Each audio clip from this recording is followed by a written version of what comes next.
All right, folks, a look at what we're covering today. In Oklahoma, an Arby's manager is charged with felony poisoning after spitting in a customer's food and giving them herpes. Oh, my God. In Louisiana, a pastor is arrested after a fight with his neighbor, but maybe there's more to this one. We're going to talk about it. Also in Louisiana, a man is rearrested and charged with first-degree murder in the death of a missing 15-year-old. We've got all the up-to-the-minute details on that. We're going to take a ride on the true crime time machine this week and revisit the Lorena Bobbitt case. I'm very familiar with that case. That's right. And I'm pretty sure every man in America over the age of 40 just cringed when I said that. In Utah, a woman is charged with attempted murder after shooting her ex-husband in an indoor playground in front of dozens of witnesses, including her own children. Because that's the right thing to do. Right. We have an update on the missing Planet Fitness trainer that we brought you, I believe, on the last episode. An 88-year-old man is sentenced to life in prison for the murder and dismemberment of his third girlfriend. This after his two other girlfriends were killed. You're not going to believe this story. Oh, wow. Tell me, just tell me that something is not going right before three people have to be murdered. Like, what are we doing here? Well, we're going to talk about it. And we also got segments including Lustful Lawbreakers, International Indiscretions, all of that today on Crime Wire Weekly. I am Jim Chapman. And I'm Kelly Jennings. All right, Kelly, we have a lot of news to cover today. So I think we should just jump right into it. And one of, the headlines, not only locally, but all over the country are I would say about 10 minutes from where we record in central Louisiana. And we're going to tell you about prominent Louisiana pastor Tony Spell, who was arrested this past Tuesday on a charge of second-degree battery after authorities say he attacked a 20-year-old man during a confrontation. This was captured on surveillance video. Now, according to EBR Parish Sheriff's Office, the incident occurred around 11 a.m.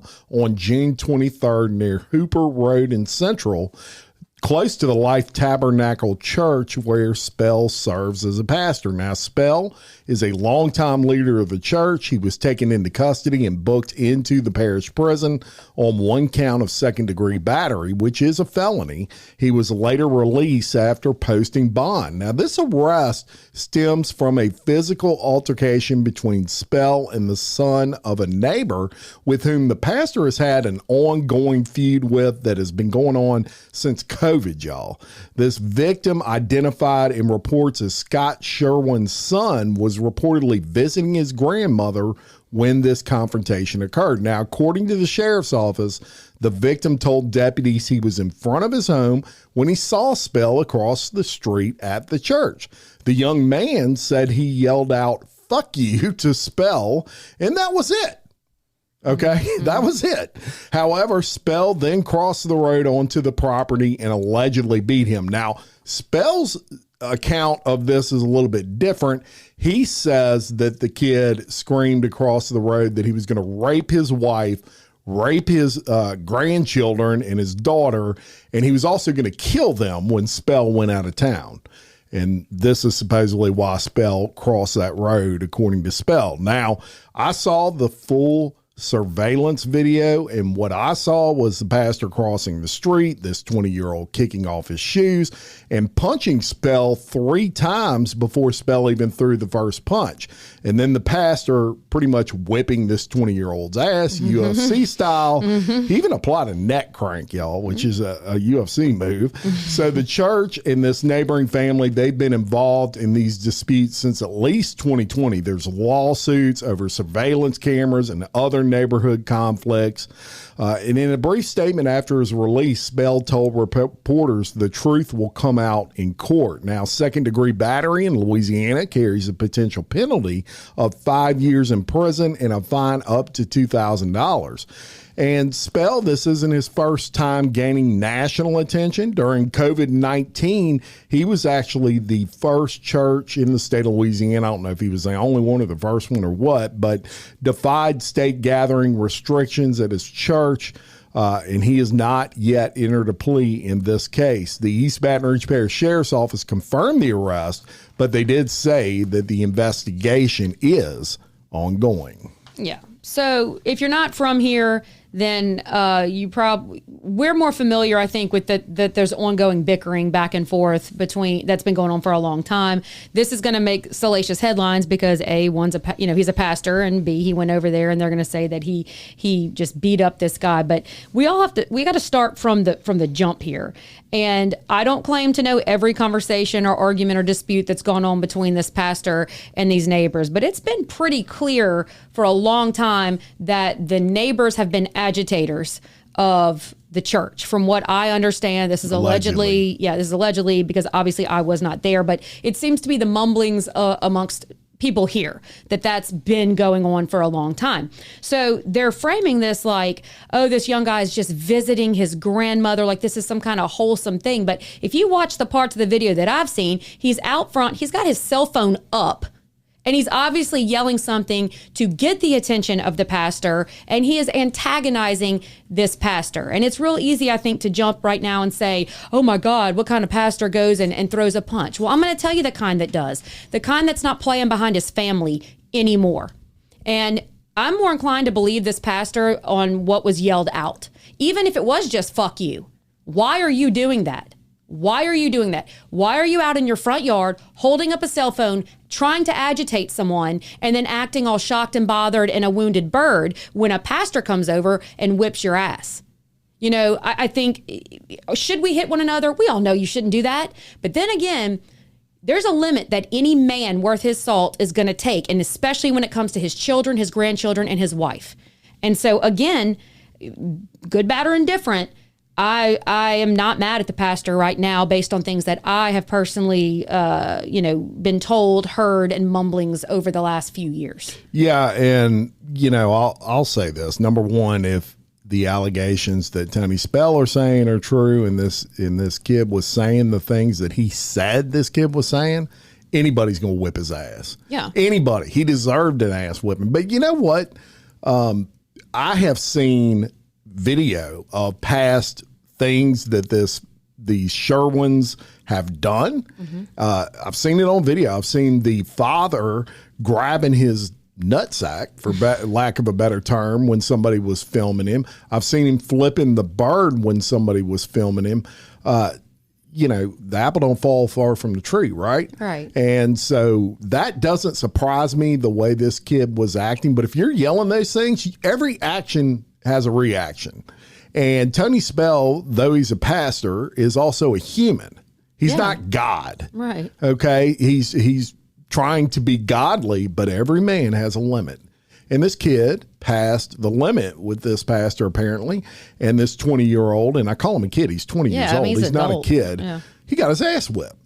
And that's exactly what you should expect when you tell someone allegedly that you're going to rape their wives and kids and kill them and things like that. Because I promise you cross me like that, I'm probably going to beat you up a little worse than Tony did. Tony showed you a little favor. He gave you by laying off you at some point and getting up. What he gave him. I'm very, very hard pressed to believe that all that guy yelled out was F you, and that pastor came across that highway the way that he did. Yeah, I'm the same way. I'm sorry, I'm not going to believe a 20-year-old kid over the pastor. Yeah, I'm just not. But even if he wasn't a pastor, like even if it was just man to man, I have a very, very hard time. Well, it was man to man, but you know what I'm trying to say. Even if that title wasn't there, I'm very hard pressed when you watch the body language of how he came across that highway to believe that was in response to F you. Like, give me a break. You know what I'm saying? And you see these comments online, and these people are saying things like, well, he's a pastor, and they're not supposed to do that. Well, the people are human, man. Ain't nobody out here Jesus Christ. Yeah. There's only one Jesus Christ. That's the only one above reproach, to the point that you can pretty much do anything to them and they can be who they are, and that's Jesus. And if you know the New Testament, then you know what I'm talking about. But Tony Spell is not Jesus. No. And he'd be the first to say that. And he has a limit. Look. And this kid crossed the limit. He probably needed his ass whipped. Look, sometimes you have to lay hands on people to pray for them. Look, and in this I got case, no problem with it. I ain't mad either. to be honest with you, I think that you got what was coming to you if that's the things you were saying. Yeah. And if you don't want to get your ass beat, shut up. Yeah. How's that? Put your flip-flops back on. kick his flip-flops off like he's a UFC champion and took 3 swings on a nearly 50-year-old man, and he found out real quick. Tore up. Real quick, yeah. All right. So we're going to just go a little bit further down the road, and we're going to go to Baton Rouge. So just one parish over. But a 51-year-old man has been rearrested and charged with first-degree murder in connection with the death of 15-year-old Jadarius Minnieweather, who has been missing since early June. Maurice Parms was taken into custody on June 20th after investigators executed multiple search warrants at his residence, and he was booked into the jail, or the prison rather, on one count of first-degree murder. Now, Jadarius Minnieweather was last seen in the early morning hours of June the 5th, and according to investigators, the teenager had gone to visit a 16-year-old girl that he knew, and police say a confrontation occurred between Minnieweather and Parms at that location. Surveillance video obtained during the investigation reportedly shows a violent altercation and subsequent efforts to dispose of evidence, including a child's bicycle, clothing, and other items. Investigators also reported finding bloodstains at the scene and evidence of blood being cleaned from a vehicle. So Parms initially told investigators that he left the area before 11 p.m. on June the 4th and did not leave his home the following morning, but police say that video evidence contradicted that statement. Now, specifically, the warrant said, quote, detectives believe that Minnieweather was caught in a confrontation with Parms where he was killed in the struggle. It's believed that Parms stashed the body and he threw away evidence, came back to retrieve evidence and possibly the victim's body, and transported them elsewhere in his mentioned vehicle. He's charged with first-degree murder due to the high amount of planning, cover-up, and the fact that he was in the process of second-degree cruelty to a juvenile during the beating when he is believed to have been killed. So on June 13th, he was arrested and charged with indecent behavior with a juvenile and computer-aided solicitation of a minor after investigators discovered messages between him and a 16-year-old girl, which is the same girl that Jadarius was going to visit. So he posted a $7,500 bond and he was released before being rearrested the following week. Following the execution of search warrants at Parms' home on June 20th and the 21st, investigators say that they were able to recover additional evidence, and Parms was subsequently charged with the first-degree murder. According to court documents, the charge is based on allegations that the killing involved this planning and cover-up and occurred during that cruelty to the juvenile. During a press conference, Baton Rouge Police Chief T.J. Moore said that all evidence points to a violent attack that resulted in Minnieweather's death. As of this recording that we're doing right now, the victim's body has not been located.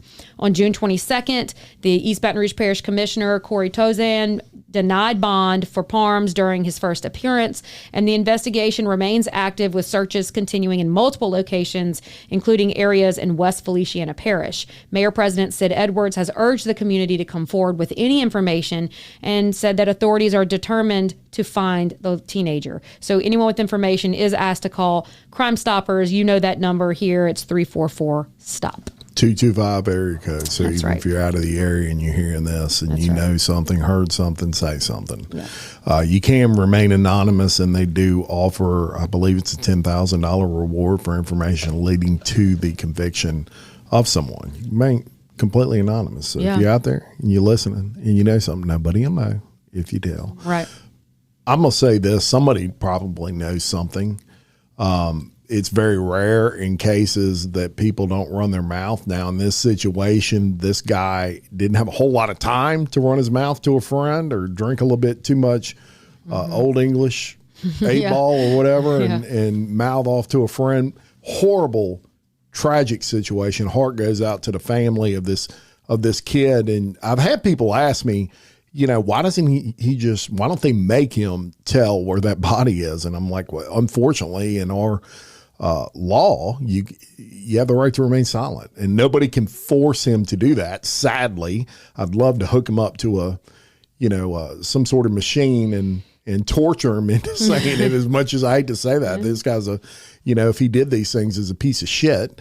And but we live in a country where you can't do that. You have a right to remain silent. And Kelly, you made a good point earlier in that he's thinking if they don't have a body, it's going to be hard to convict me. Is that true or false? Yeah. I mean, that's common. No body, no case. But they obviously have enough here that they believe that a jury will come to the same conclusion that the child is dead. I mean, no one's heard from him. No one's seen him. And so he's got to be somewhere. And the last altercation was you beating this child.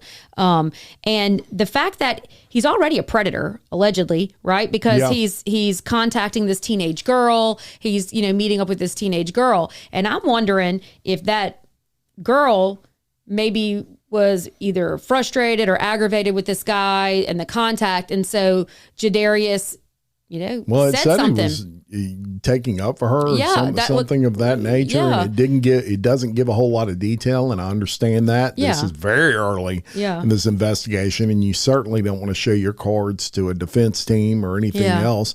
He's already lawyered up, obviously, because he's not talking, but I would say I have a good feeling they're going to find this body. They're working very hard. I mean, they're searching like thousands of acres. I know United Cajun Navy has been helping a little bit with the search. This is Feliciana Parish where they're really digging into this, West Feliciana, and that is a big area with a lot of just open space. Right, trees and woods, so it's a difficult search. It's not like you're searching a field. This is a lot of woods. And a lot of area that is not inhabited. And so it's going to take, it could possibly take a while. Yeah. Cause I mean, even if you shot like heat flare or something, I mean, he's deceased, so it's not going to, you can't. If he's buried. Yeah. And if he's buried, you're not going to be able to find it. So, I'm hoping maybe the vehicle that he used, maybe that had some type of system in it that could possibly maybe GPS it, maybe a cell phone. They could get into a generalized area of where he traveled to, is what I'm getting at. Because he couldn't have gotten far based on the crazy thing is he, according to police, he killed him and then left him wherever he was and then went back and got him and then buried him, which is usually don't see that. Usually by that time they're panicked to the point that they don't go back. So pretty nervy of that guy to do that. I guess he figured, I don't want to drive around with a body. I got to go get what I need to bury him or whatever. And then as horrible as it sounds, I'm talking about a kid right now, which is terrible. But I hope they find him. I hope they find him soon. His family, his family needs this. We need to get him back. Right. All right. Let's go to Oklahoma. Okay. And Kelly, do you like Arby's? No. I do. I'm a fan of Arby's. Yeah, but what's their tagline? I don't know. We have the meats, and I don't like meat. Oh, okay. You don't like meat? You don't like steak? I do, but not like I like rare. You don't like lunch meat? Not really. Like roast beef and stuff like that? Not really. Oh, okay. I didn't know that. You've never made me a sandwich either, so why would you? All right, well, we're going to go to Arby's, one of my favorite places to eat, but maybe not anymore. After a former manager at Arby's restaurant, this is in southeastern Oklahoma, has been charged with felony poisoning with intent to injure after police say surveillance video showed her spitting into a customer's food order. Amanda Hendricks, who worked at the Broken Bow location, is accused of contaminating sandwiches ordered by a local bartender by the name of Janika Church. Church later claimed she had developed symptoms and was diagnosed with HSV-1. And for those layman's out there, that is oral herpes as a result. The investigation, that's so gross. The investigation began after another Arby's employee reported that a worker had spit into a customer's meal. Shout out to that employee. Yeah. Broken Bow police obtained a search warrant for the restaurant's surveillance footage and reviewed video from that night. The footage showed Hendricks handling meat for a sandwich, lowering her head toward the food, and saliva visibly falling onto it, authorities allege.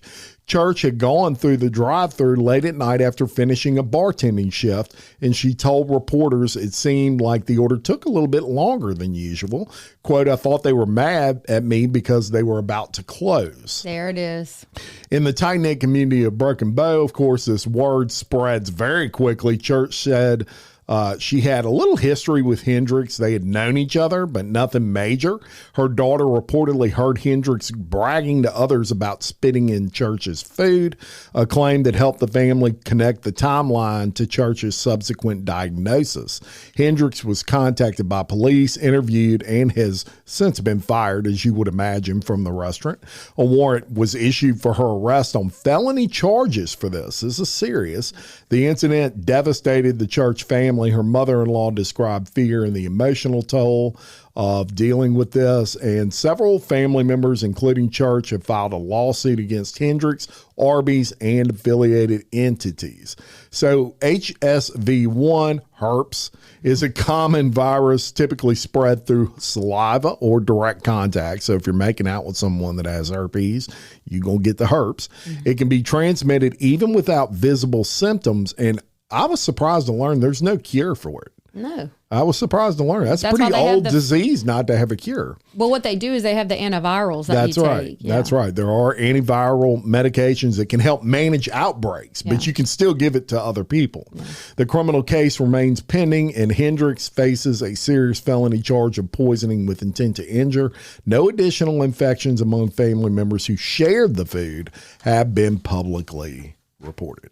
Yeah, but she said mother-in-law, so she must have a husband or a spouse. And so think about how this could be very problematic for him or her. Or whatever. I mean, it's a big deal. I mean, there is no cure for it. So now, everybody's going to get the herpes. Yeah. Well, that kisses you or you spit on them. What a PR nightmare. For Arby's, first of all. But second of all, I started thinking about this too. Like, what if there's little babies and she's been kissing all over these little babies? Like this is much bigger than I think it initially would sound like. Someone spitting in your food is disgusting. And then you start the transmission of an incurable disease.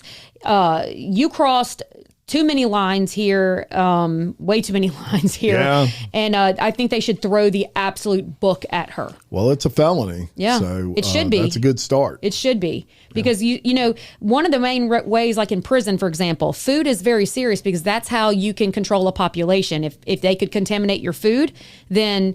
you can mess a lot of people up. So like when I was in the prison, we would have to do medical screening before inmates were allowed to work in the prison because we didn't want them to have any communicable diseases that they could potentially pass on to the population through the food. I mean, we take that much care, behind bars to make sure people don't spread disease. And then this bitch is out here spitting in food and spreading disease. You're gross. You're wrong. And I hope they throw the book at you. There you go. All right, let's go to Utah. We got a 34-year-old Utah woman who has been charged with attempted murder after allegedly shooting her ex-husband in an indoor playground in front of their young children, amongst the other people that were there as well. Sarah Elias was arrested following the shooting of her ex-husband, Matthew Daniel Elias, at Kids Empire, which is an indoor playground. She's been charged with 1 count of attempted murder and 4 counts of committing domestic violence in the presence of a child. Sarah and Matthew were married in 2020, and they divorced in 2024, which is mind-blowing. 4 years is all they were married, and it has already gone to attempted murder. Damn. So court records show that they cited irreconcilable differences. Say that 15 times. Right. Sarah was awarded primary custody of their 2 children. They're really young. They're 3 and 5. So according to investigators, Matthew had been attempting to exercise visitation rights for several months, but had been denied access to the children. On May 22nd, Matthew Elias arrived at the playground to pick up his daughters. And according to witnesses, and statements from employees too, Sarah Elias appeared agitated. She took a phone call and she paced back and forth while she was looking out of the windows and provided staff with the children's information and address, stating it was, quote, in case something happens, end quote. Employees reported that she smiled and said showtime before going outside to meet her ex-husband. The two then began arguing. Matthew Elias then entered the business and told the police that Sarah had threatened to shoot him and asked them to call police. Sarah Elias followed him inside and allegedly shot him twice at point-blank range, striking him in the chest and the pelvis. An employee quickly took the children outside to safety. Matthew Elias was transported to a hospital in critical condition. Witnesses said Sarah Elias exited the building a few minutes later, appeared calm, and approached the children, telling them, quote, "Daddy has issues," end quote. Sarah was arrested at the scene. She had reportedly purchased the firearm used in the shooting just 1 week earlier, and she was formally charged in district court on June 3rd, and she is being held without bond.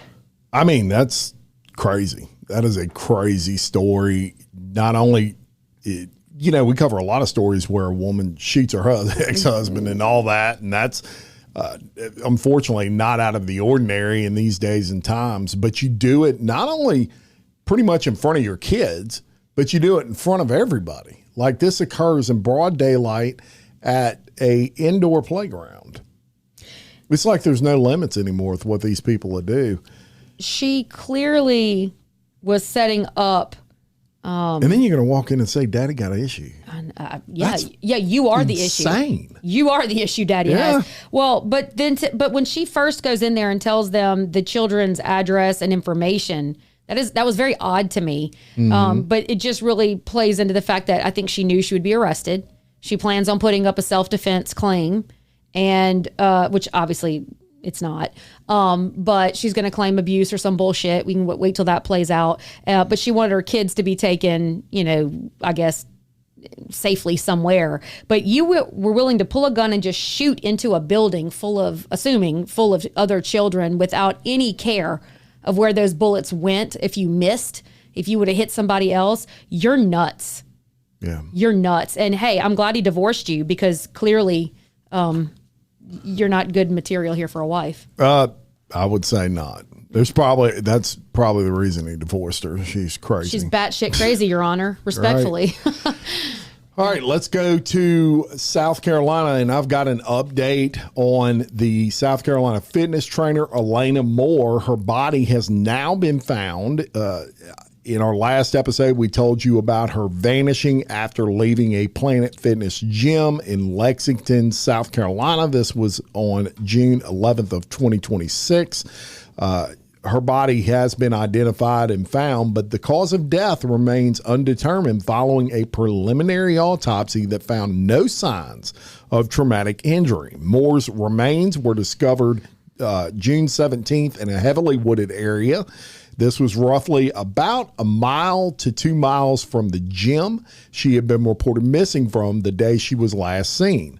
Her husband, I'll get to that in a minute. First, let me tell you Moore, a personal trainer at Wolf's Fitness, regularly visited the Planet Fitness, signed in at that gym at 6:40 on Thursday, June 11th, and then it showed her walking away from the facility, which I found very strange, toward a wooded area behind a nearby Lowe's improvement store. Additional footage captured her walking through the parking lot of a Publix about 3 hours later. Now, her husband, Brandon Slice, reported her missing on June 12th, the next day. An extensive ground search involved Lexington police, fire personnel, and volunteers followed, and authorities focused on a wooded area. They kind of did a perimeter, if you will. And on June 17th, approximately 2:48 p.m., searchers did locate a body wearing clothing that matched Moore's description. The Lexington County Coroner's Office positively identified the body as Moore, and the remains were transferred to a medical university for an autopsy. The coroner released preliminary findings on June 22nd, stating the autopsy did not identify an immediate cause of death. The examination revealed no bruising, no lacerations, no gunshot wounds, no stab wounds, no blunt force trauma, no strangulation, no external injuries whatsoever. Further testing, including toxicology screening, and a review of her medical records is ongoing, and a full cause of death determination is pending. But of course, that takes additional time. The Lexington Police Department requested that SLED, which if you've listened to the Murdaugh series that I put out, that's South Carolina's law enforcement division, they assisted with that death investigation. As of this update, there are no arrests that have been made and no one has been charged. Moore's husband has not been made a person of interest or named one, but friends told media outlets that Moore had previously expressed a desire to leave her marriage. One close friend named Sandra Campbell stated that during a meeting on May 31st of 2026, Moore said she was scared for her life. Other friends described cycles in the relationship where Moore would talk about leaving, but often stayed, saying she loved her husband when things were going well. Police have not confirmed any connection between these statements and the cause of death. Moore was described by those who knew her as a dedicated fitness professional, community member, and she was just a beautiful girl. This is a really strange case, and I think there's a lot more to this that we're going to find out. I think that toxicology is going to tell us everything that we need to know. I think that fingers are being pointed with absolutely nothing to base that on. And I still am stuck on the fact that in the initial release, when they were looking for her, the police said no foul play is suspected.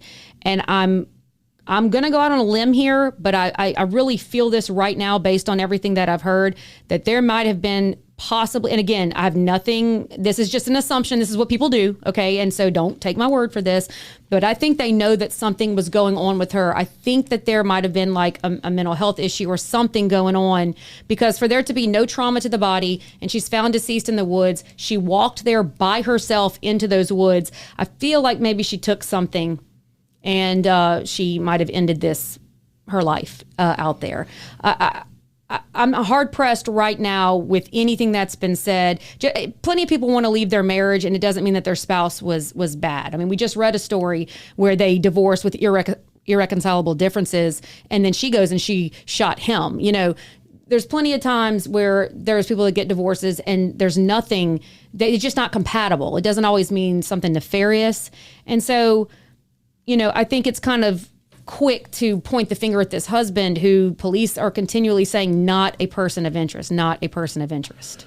Yeah, and look, you could be 100% correct. Her friends are saying, you know, she was having conversations with them about fearing for her life, assumingly from her husband. That's not good. The only issue I had with this case in the beginning is right away the police said there's no foul play suspected. I don't know how you can determine that without finding a body. Someone disappears. In all honesty, none of us have a crystal ball. You're not going to know if there's foul play until you know if there's foul play. Yeah, but you can't make that connection and you don't have a body yet. What if you find the body and it's got 19 stab wounds? Yeah, but check this out. So I think the reason they say that, and that's why I keep going back to this, I think that there's going to be text messages, a recording. There's something that they have where something has led them to believe that she may have gone into, I don't know this, but I feel in my gut that they said no foul play is suspected because maybe the husband, when he called in, said, you know, my wife is missing. She told me yesterday that she might kill herself, blah, blah, blah, blah. And that's why they're saying no foul play is suspected. And then you find the body and guess what? There's no bruising. There's no nothing to even indicate that someone hurt her. Right. So it does seem to be following a path for me. I do think that it's making sense. But again, there's a lot of what ifs, woulda, coulda, shouldas. I think the toxicology, and I think that there will be an electronic record of some sort that's going to clear this up, and it's going to just be, it is what it is. That's certainly going to tell the tale. Yeah, I think we'll just have to wait. Time will tell. And toxicology can take weeks because when you don't know what you're testing for also, you got to test for everything. And so that can run a whole entire gamut. That's right. All right. But hey, either way, I do want to send out condolences to the family and to the husband and to her parents and everybody, because whatever the outcome is here, a lot of lives are affected. And, right. It's a tragedy. Whatever the outcome is, it's a tragedy. 100%. All right. We are going to do some international indiscretions. Dun, dun, dun. Oh, is that all right? Oh, Jimothy with the sound effect. I love it. We're going to go to the United Kingdom, all the way across the pond. A 30-year-old man from Norfolk has been arrested on suspicion of attempted murder after allegedly throwing y'all, you want to talk about a worst nightmare for a parent? Hear my words right now. He is going to be charged because he allegedly threw a 3-year-old boy into a crocodile enclosure at a zoo in Cambridgeshire, England. Oh, wow. Like, of all the things you never want to hear, and we don't want to hear a lot, but to throw a baby in a crocodile enclosure. So the incident happened last week at Johnson's of Old Hurst, which is a family-run zoo near Huntington Dun. They've got long compound names there. All right, in Huntington Dun. According to police, the man, who had no connection to the child, which is even stranger, threw the toddler into the crocodile enclosure inside the zoo's tropical house. The boy suffered serious injuries from the fall, including a broken arm and pelvis, but he was not attacked by any of the animals. The child was rushed to Addenbrooke's Hospital in Cambridge, where he remains in critical but stable condition. In a dramatic rescue, Tracy Johnson, the wife of the zoo's owner, immediately jumped into the crocodile enclosure to save the boy. That is stunning to me. She didn't think twice. Right. Jumped right in there to get that baby. Other members of the zoo family also helped pull the child to safety. Emergency crews, including an air ambulance team, treated the toddler at the scene before transporting him to the hospital. Cambridgeshire police say the suspect and the boy did not know each other. The man was arrested at the zoo and later released on bail. Poor kid's still in the hospital, and he's released after being deemed unfit for immediate interview due to learning disabilities. Detectives are continuing. UK, man. Bro. Learning disability be damned. You threw my child into a crocodile enclosure.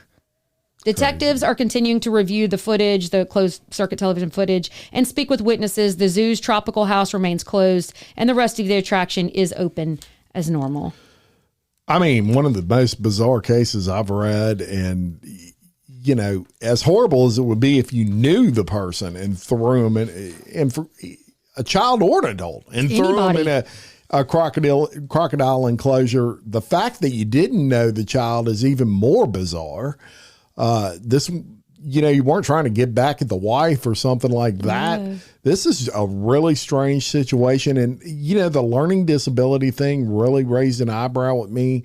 Of course, if you live in the United States, that's crazy. Yeah. But it makes me wonder what type. I mean, is this person very challenged to the point that it can't be their fault? I don't know. I got you. You know what I'm saying? Like, it doesn't specify what the issue was with this person, so that may be worth digging into. But yeah, I'd be curious, if maybe they had some type of. You just let them go just because they have a learning disability. It seems like it's a lot more serious than that. Yeah, maybe was the baby. I'm not blaming or anything, but did the person become agitated because of crying or screaming or something, and just chunk the kid? But either way, you had to know that chunking the kid was for a reason. You know what I'm trying to say? You don't just randomly throw the kid. You were lashing out of frustration or something, right? I mean, I'm assuming. It would have to be some sort of serious disability. Right. So, look, I'm not hateful, and I don't want to come across that way. As a mother, though, I don't care who you are. You throw my child in a crocodile enclosure, I am. Oh, sure. Yeah. Anybody. But I'm looking at the picture, too, which I'm sure you're putting up on the screen for them. But if this is the actual place where it happened in the photo, it is. It's like a little wooden bridge, and it does have wiring and stuff on the bridge as you walk over the waterway. The kid, but I don't know how the kid broke his arm and his pelvis if he only fell. That's not that far into water. Yeah, maybe he hit the rock or something underneath. I don't know, but either way, that is terrifying. Right. And they're going to have to rethink this enclosure, maybe put a cage over the walkway so people don't throw others into the water. That's wild. Yeah. All right. We're going to go to the true crime time machine. 33 years ago. Okay. June 23rd of 1993, this occurred. It is one of the most infamous and bizarre domestic violence cases in modern American history. As I said at the beginning of this one, if you're 40 or older, you cringe when I say the name Lorena Bobbitt, because in a quiet suburb of Manassas, Virginia, 24-year-old Lorena Bobbitt did something that made headlines around the world and scared the hell out of every male in America when she cut off the penis of her husband, John Wayne Bobbitt. You can't beat that name for someone that gets their penis cut off. John Wayne Bobbitt. Now, 33 years later, we're looking at what really happened that night, the explosive trial that followed, and where Lorena Gallo, as she's known today, is. So Lorena was an Ecuadorian immigrant. She moved to the United States years earlier, and she claimed in later testimony that her husband, John Wayne Bobbitt, who was a former U.S. Marine, had raped her. She said in the early morning hours while John slept, Lorena went in the kitchen, grabbed a knife, and cut off his penis. Mm-hmm. She then fled in the couple's car, eventually tossing the severed penis out of the window into a field. Yep. She then turned herself into police shortly after. Now, John was rushed to the hospital. He was in critical condition in a now legendary medical procedure. They were actually able to reattach said penis using microsurgery techniques that were still relatively new as of this time. I would like to believe it was duct tape. I don't think so. I think it was a little better than that. That would be such a man's story to duct tape it. But, it took 9 hours for this surgery, and they were able to reattach it. And the amazing thing was they were even able to find it. Like, she just drove down the road and tossed it out a window. It was just flying through the air. Yeah. So it was everything that you would expect that Shirley followed this, an absolute media circus. Lorena was charged with malicious wounding. Her defense team argued temporary insanity, and they cited years of physical, emotional, and sexual abuse at the hands of her husband.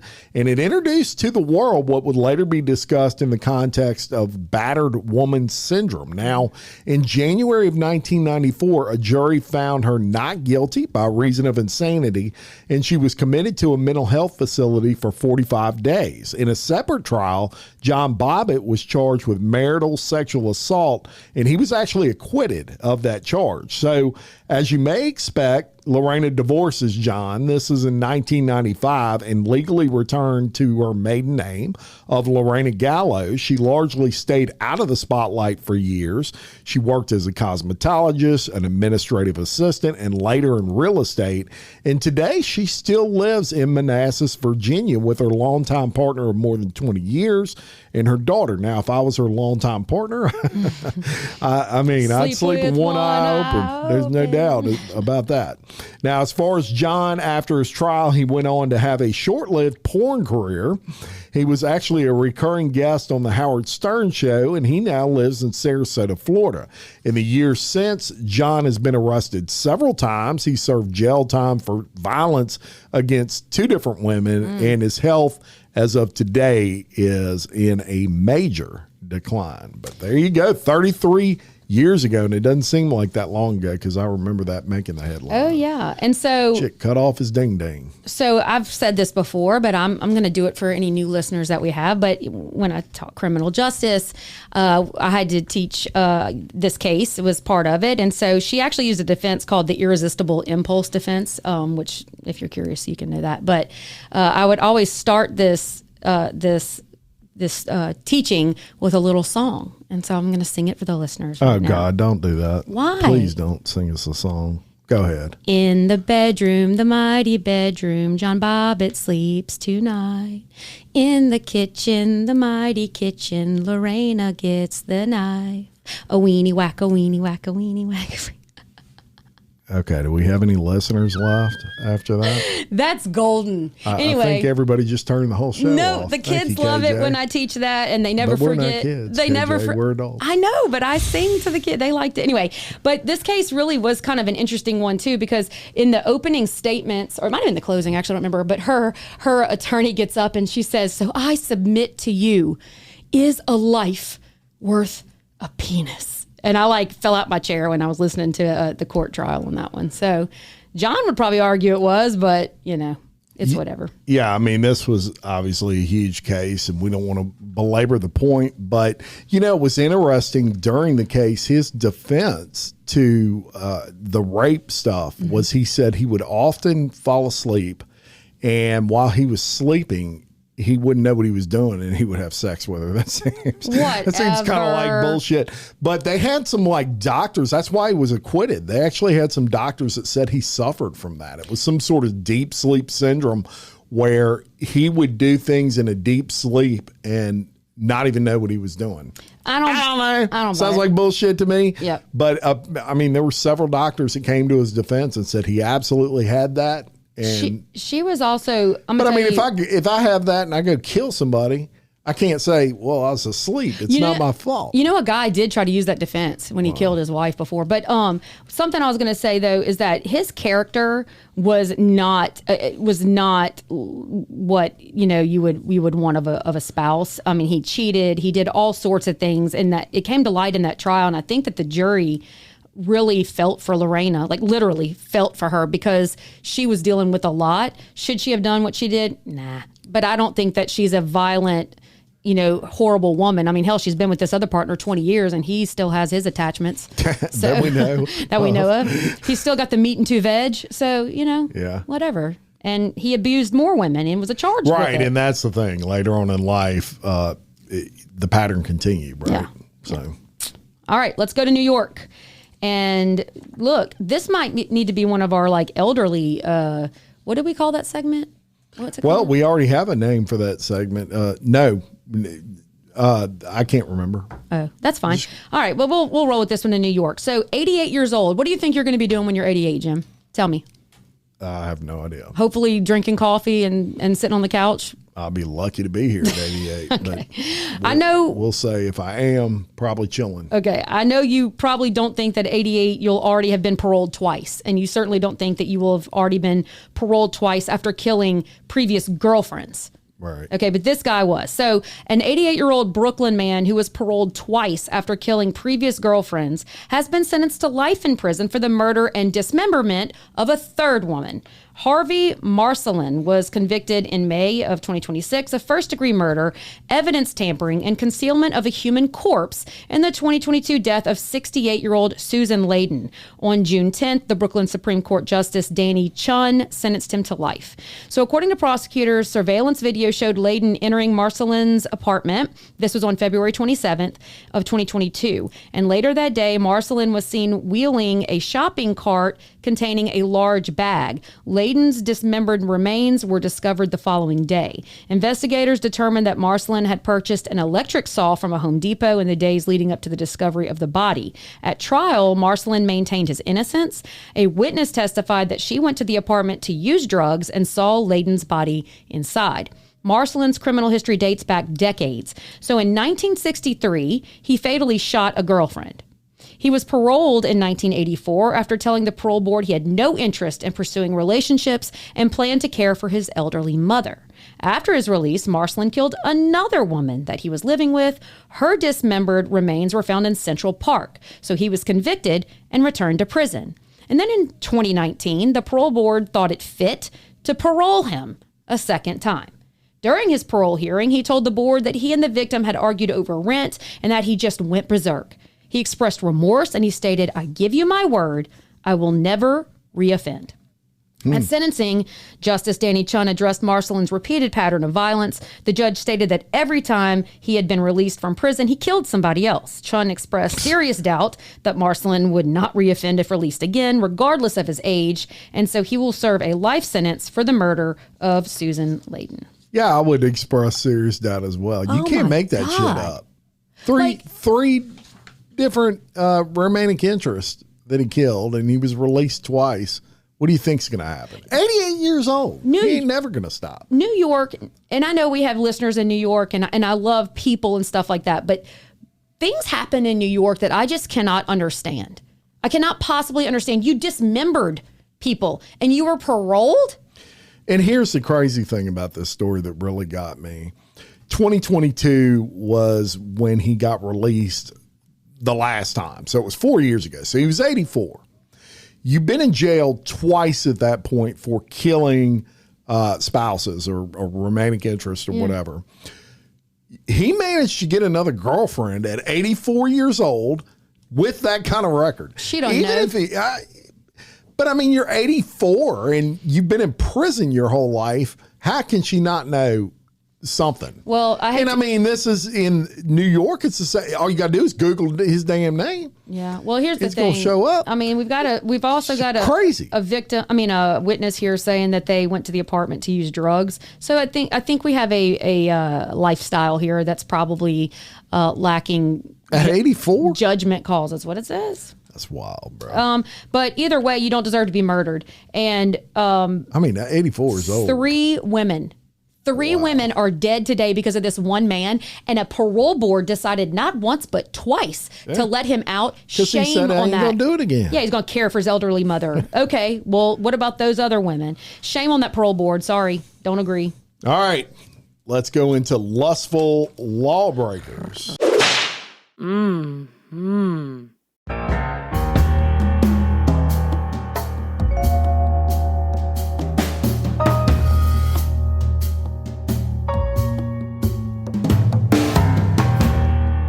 We're going to get a Lake Royal, and this is in North Carolina. A Lake Royal police officer has been fired and arrested after allegedly engaging in sexual activity inside his patrol car while on duty, and then discarding his body camera in a nearby lake to cover it up. Samuel Markham, who is an officer with the Lake Royal Police Department in Franklin County, he was arrested on multiple charges stemming from the incident. According to arrest warrants and investigators, Markham had sex with his girlfriend inside his patrol car while he was supposed to be on duty. To hide the encounter, he allegedly threw his department-issued body camera into Lake Royal. He initially told supervisors the camera had been lost during an ice storm. Of course. However, upon questioning, he admitted to investigators he had discarded the device out of fear of disciplinary action after allowing his girlfriend into the patrol car. Yeah, you're probably going to get in trouble. He faces the following charges: obstruction of justice, making false statements, injury to police property, and conduct unbecoming of an officer. He has since been terminated from the police department. The investigation remains active, and authorities haven't released any details about how the misconduct came to light, which is what I'm curious about, or whether the girlfriend faces any charges. I don't think the girlfriend would face any charges. No. She's not held to that same standard, obviously, but yeah, I guess she could get public indecency charges technically. So, yeah, he was on duty. He was on booty duty. But this is probably what happened if I had to guess how they figured this out. So, patrol car, and I know every agency is different. I'm just giving, suggestion here. But every agency, I would assume, has a tracker in their vehicle so they can track movement. So like 911, for example, can look up at a screen and they can see the approximate, location of their units whenever they're trying to dispatch out who's closest and stuff like that.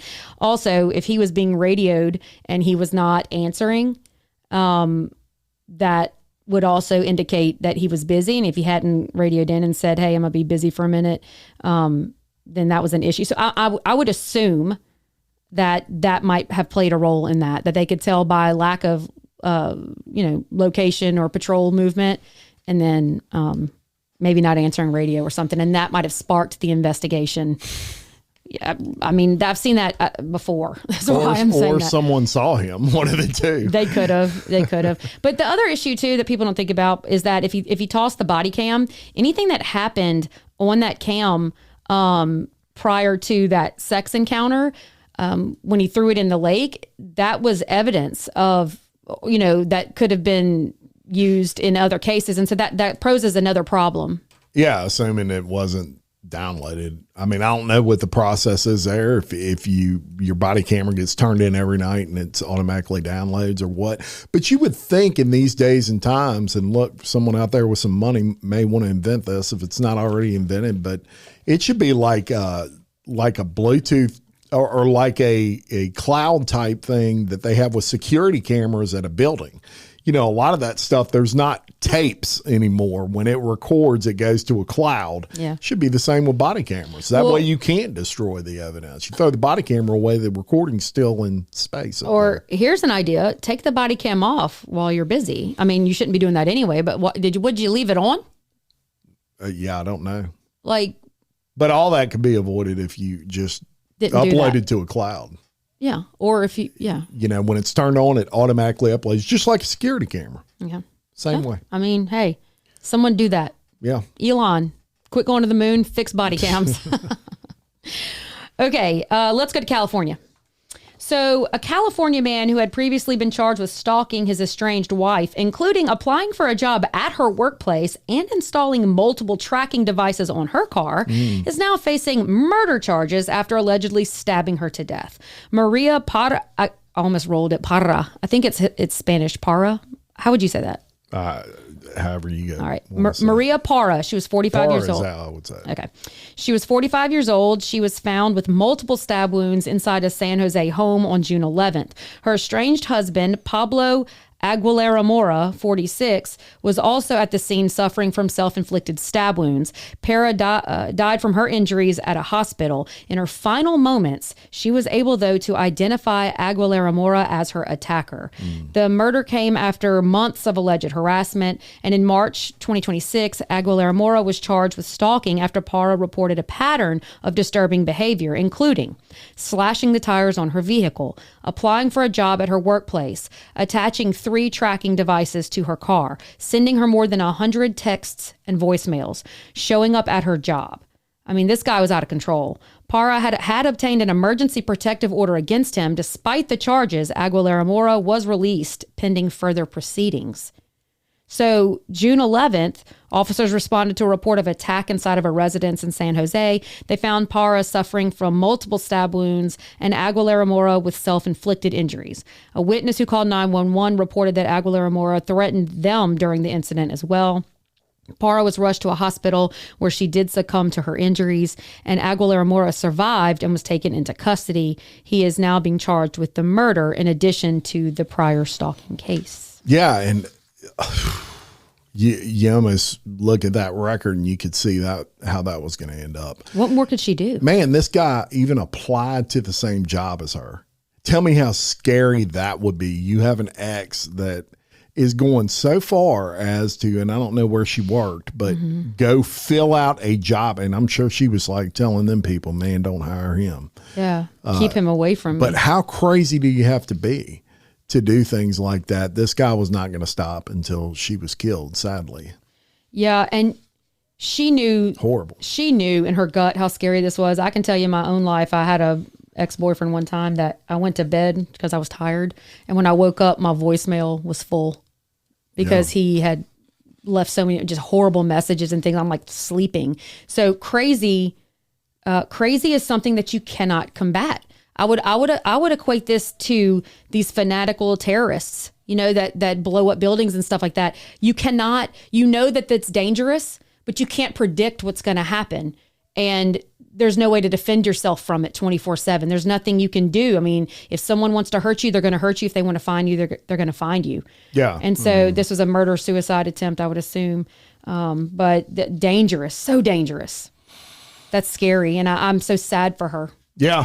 All right. Well, any final thoughts? Because we're about to go into overtime. Yeah. Hey, please check out our shows too. If you don't know, Jim has Exposed, Scandalous Files of the Elite. You can go find that anywhere you listen to podcasts.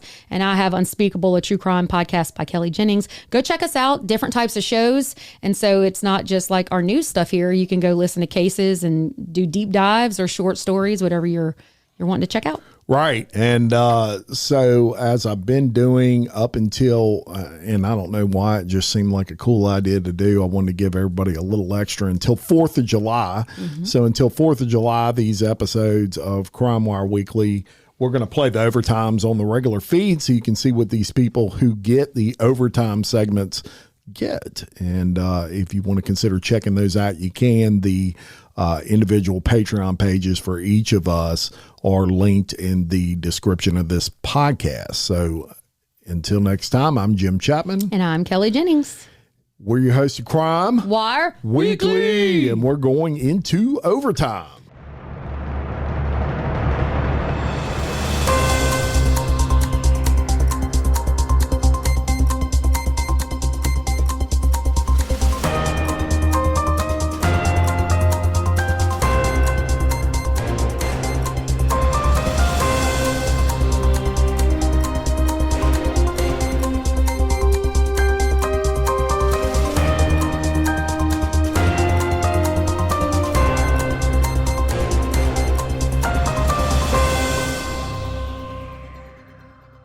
All right, we are in overtime. And look, I got a treat for y'all today and you, Kelly Jennings, because, the most favorite segment on this show is True Crime Time Machine. Is it? I don't know. I mean, You took an official poll. Say it is. I'm going to say it is. And so we're giving you 2 True Crime Time because there was 2 pretty crazy things that occurred this week in history in the world of crime. All right, and I just couldn't pick. So I said, you know what? I'm going to tell you about Lorena Bobbitt.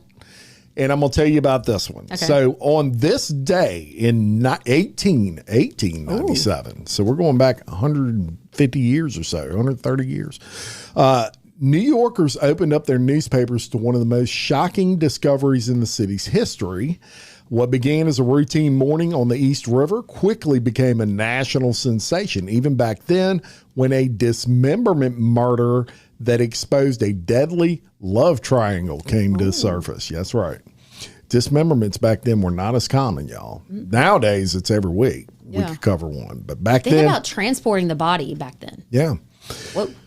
So on the afternoon of June 26th, 1897, a group of boys playing near a pier off East 11th Street in Manhattan, New York, spotted something floating in the East River. It was wrapped in red oilcloth, and it was the upper half of a man's torso. Headless, armless, below the elbows, and cleanly severed at the waist. The discovery sent chills throughout the city, and over the next several days, more body parts would turn up, the lower half of the torso in a wooded area, and eventually other pieces in the river. Police and coroners quickly determined this was no accident, no medical dissection.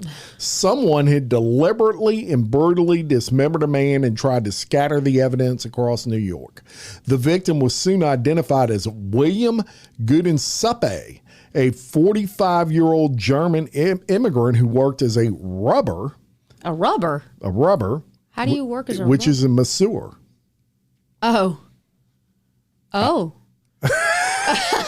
I'm telling you. I know what you're thinking when I say rubber. Yeah. At an upscale bath place.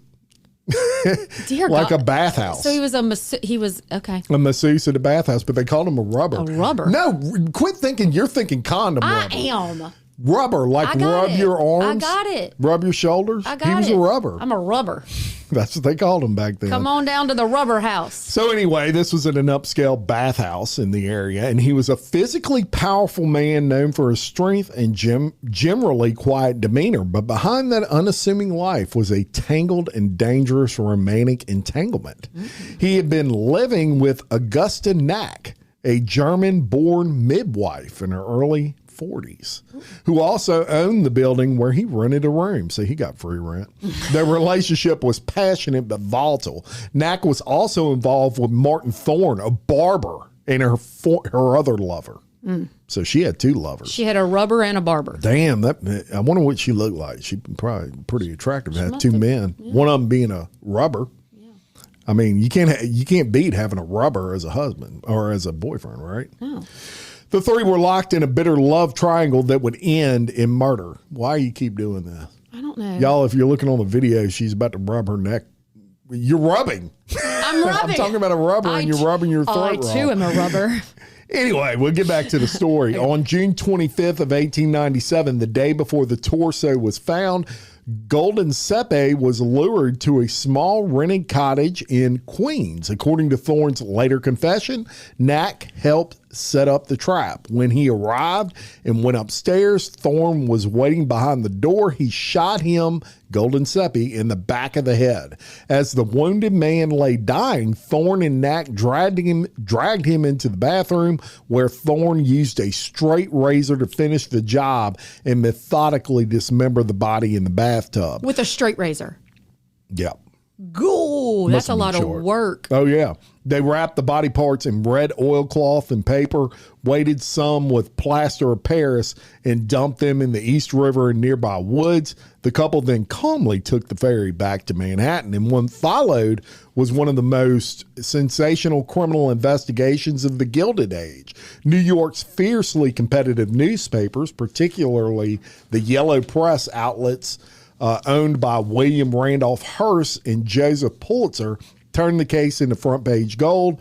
Reporters swarmed the crime scenes, interviewed anyone related to the victim, and the case became known as the case of the scattered Dutchman. Dang, pretty wild. That's a legit name for that's when back in those days they named things legit. Scattered Dutchman. By early July, police arrested both Augusta and Martin Thorne. Thorne eventually confessed to the shooting and dismemberment, though he tried to shift the blame onto Knack at different points. The trial was a media circus, and eventually Martin Thorne was convicted of first-degree murder and was executed in the electric chair at Sing Sing prison. Augusta Knack, who cooperated and testified against Thorne, was allowed to plead guilty to manslaughter.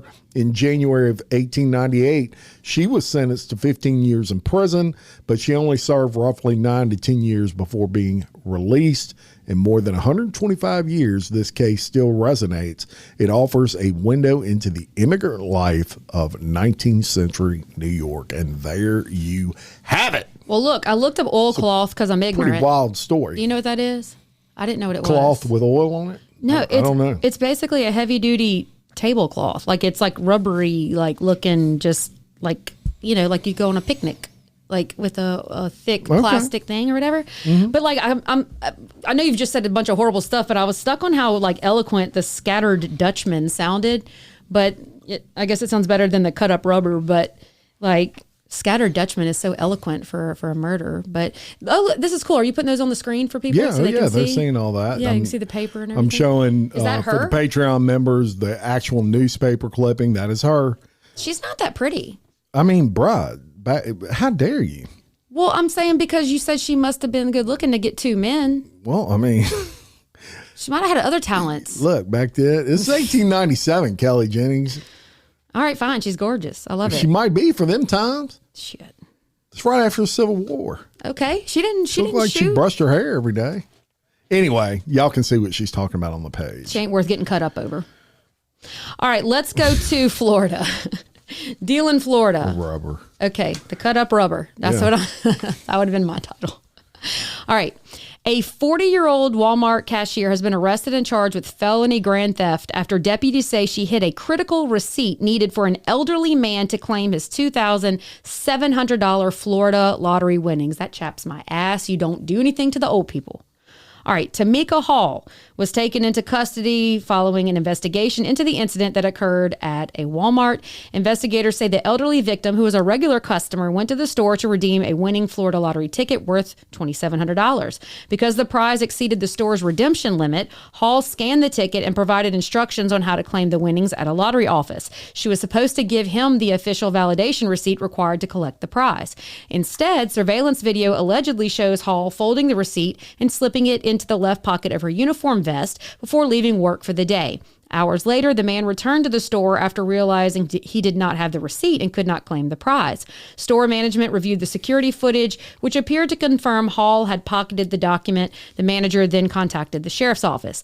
Deputies met with Hall this past Monday morning in the store security office, and she told investigators she became distracted by another customer after helping the lottery winner place the receipt in her pocket, intending to hand it to the manager later, but never did, Jim. She forgot. She forgot. Deputies accompanied Hall to her vehicle, where they recovered the winning lottery receipt. She was arrested on a felony grand theft charge and has since been fired from Walmart, the company confirmed. Authorities returned the receipt to the victim, who can now proceed with claiming his $2,700 in winnings. All right. You're going to think I'm crazy here, but I actually believe her story. I do not.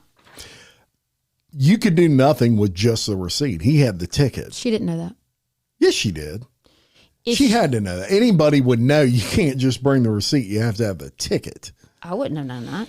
I could actually see someone getting busy and just putting it in their pocket with the intention of putting it wherever it goes later on. Okay, and then you get in your car and you realize, oh shit, I have this. You turn around, you walk back in, and you hand it to the manager. Maybe she didn't realize she put it in her car. No, she had it in her pocket. No, it said they then went with her out to the car and they found it in her car, which means she took it out and put it in her car. Okay, but we don't know when that occurred. That could have been, she could have found it hours later. I don't know. I mean, what can you do with it? You can't do nothing with just a receipt. Yeah, because they scan it. Don't they keep the actual thing, and then you take that receipt and you go turn that in because that's the validation. Yeah, but you have to turn it in with the ticket. You can't just turn it in half. Yeah, it says it in the thing. He still had the ticket. All she had was the receipt for the ticket.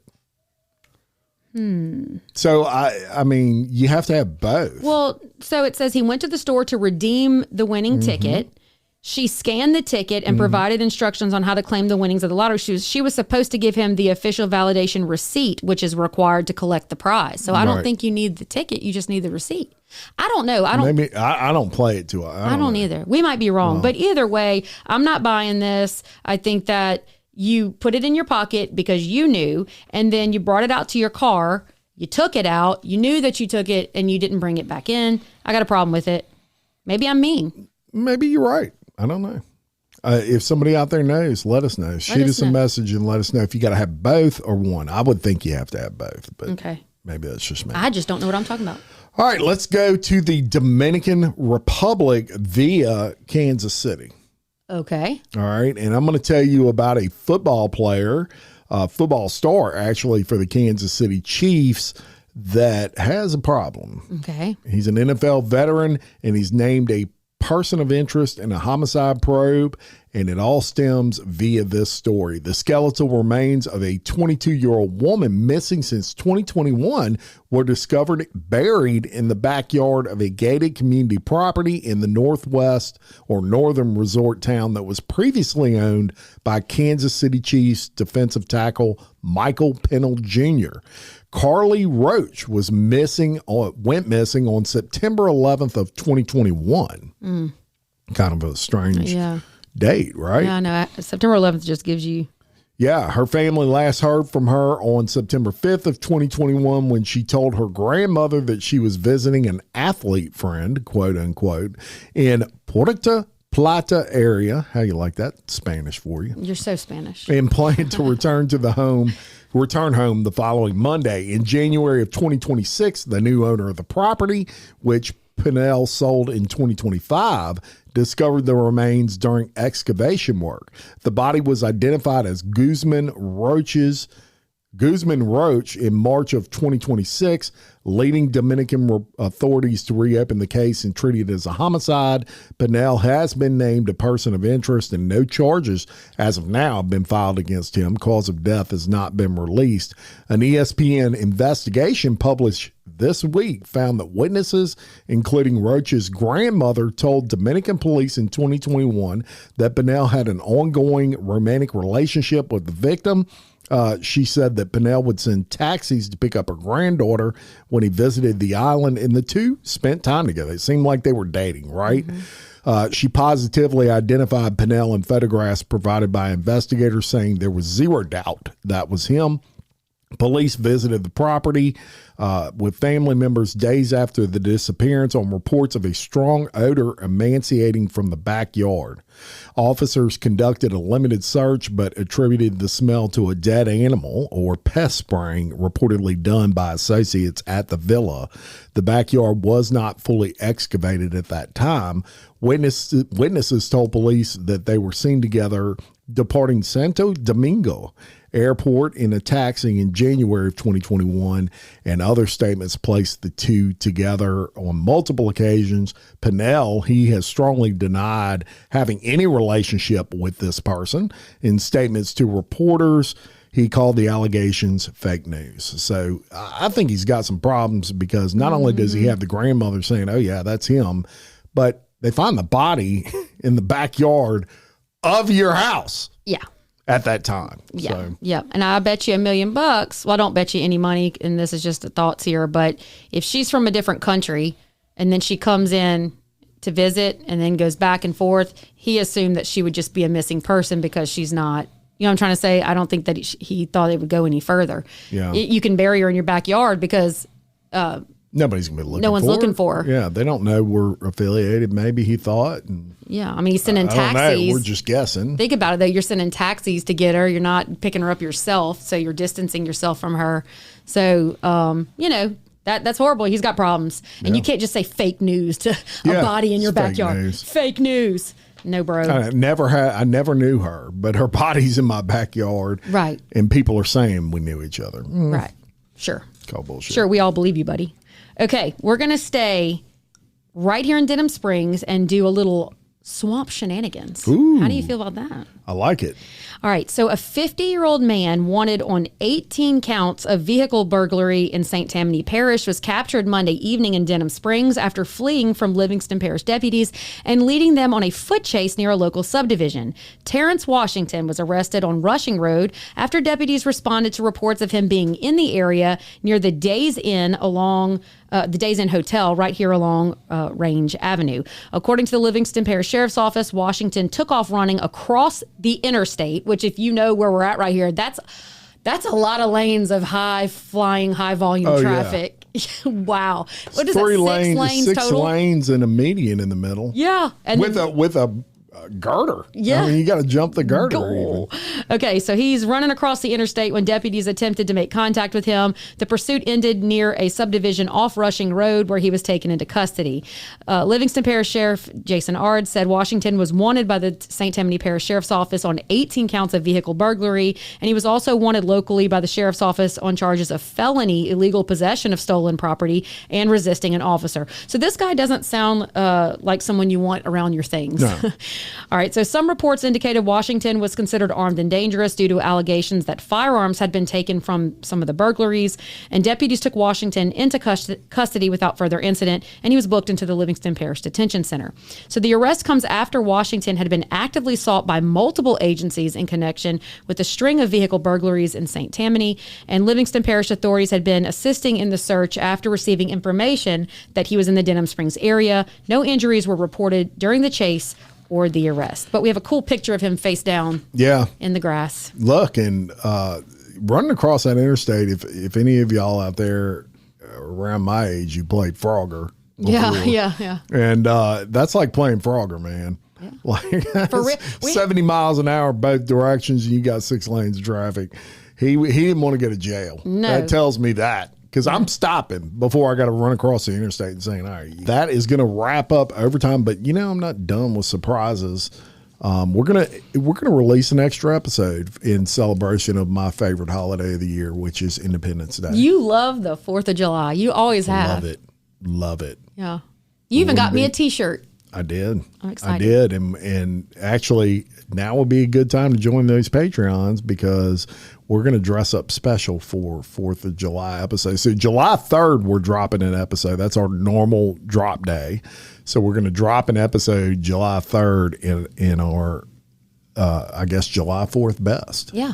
In our America. Our America. That's right. It's going to be an all-American episode, but we're also dropping one this upcoming Monday that's just like an extra drop just because we love y'all so much. That's right. And we appreciate y'all for real. We love doing this. It's fun. It's good to, to learn about crime that's happening all over the place. And some of the stories have, kind of a funny twist and some don't, but I like the intermingling of it all. And we like your feedback. We like the stories you send too.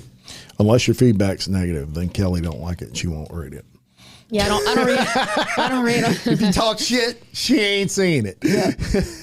All right, until next time, I'm Jim Chapman. And I'm Kelly Jennings. And this is Crime Overtime. Overtime. One day you're going to get that right. Sorry, guys.